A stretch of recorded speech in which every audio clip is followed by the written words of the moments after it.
Bagaimana caranya masang kabel serabut ini pada saklar tunggal merek Bruco, di mana di sini hanya ada lubang-lubang dan tombol, tidak ada baut atau skrupnya.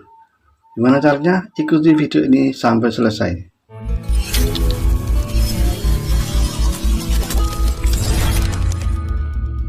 Assalamualaikum warahmatullahi wabarakatuh. Masih bersama Hardi Kreasi Channel, channelnya tutorial dan ide kreatif. Oke teman-teman, pada saat ini saya akan membagikan informasi yang tentunya sangat bermanfaat bagi teman-teman pemula atau teman-teman yang ingin belajar tentang listrik. Oke, di sini saya akan memberikan informasi caranya memasang kabel yang ini kabel serabut untuk dipasang di saklar Bruco, atau saklar ini adalah saklar tunggal ya, saklar tunggal yang dari merek Bruco ya. Gimana caranya? Karena ini adalah ujung kabelnya adalah serabut, jadi sangat lemas ya, atau fleksibel. Nah di sini di terminal ini, di saklar tunggal ini ada lubang-lubang ya, dan tombol merah dan putih. Nah di sini ada lubang kanan kiri, lubang nih ya. Ada lubang kanan kiri, ini adalah tempat untuk memasukkan kabel ya, jadi bisa di sebelah kiri atau di sebelah kanan sama saja ya. Ya, jadi maksimal satu terminal itu untuk 2 kabel ya. Nah bagaimana cara masuknya? Untuk kabel yang seperti jenis ini, yang kepejal, atau istilahnya engkel, maka ini tinggal kita masukkan saja ya, kita masukkan, otomatis dia akan sudah kuat atau menguji. Nah, untuk jenis kabel yang seperti ini,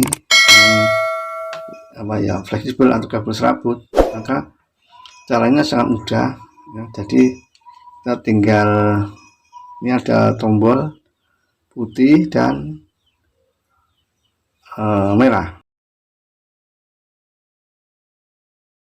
kita bandingkan dengan saklar yang model seperti ini ya. Ini dari mereknya tidak ada ya. Ini kita tinggal masukkan saja di sini ya, di sini, terus kita skrup ya, kita masukkan di sini ya. Nah ini udah lubangnya, tinggal masukkan aja, nanti kan kita skrup ya. Tapi untuk model yang dari merek Bruco, maka caranya sebenarnya sangat gampang, sangat mudah ya. Jadi ini kabelnya sudah saya siapkan, sudah saya kupas ya. Caranya ya, jadi kita tinggal pasang saja. Ini ada tombol merah dan putih, ini kita tekan ya tombolnya, nanti kita masukkan ya. Kita tekan terus kita masukkan ya. Kelihatan apa enggak ya. Nah, ya kita tekan dulu, kita masukkan satu-satu ya. Satu-satu ya, kita tekan dulu, kemudian kita masukkan.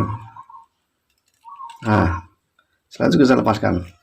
Nah, kemudian satunya kita tekan dulu tombolnya, kita masukkan ya, terus kita lepaskan. Nah ini tinggal, nah ini sudah kuat ini ya, jadi tidak mungkin lepas. Jadi ketika kita tekan tadi, tinggal membuka penjepitnya di dalam, dan kita lepas, pengunjungnya akan berjepit lagi. Kalau melepasnya gimana? Tinggal kita tekan, kita tarik saja. Nah sekarang sudah jadi, kita tinggal pasang ke rangkaian yang lainnya. Oke, ini saja informasi dari saya, mudah-mudahan bermanfaat, informasi yang sederhana. Saya akhiri, wassalamualaikum warahmatullahi wabarakatuh.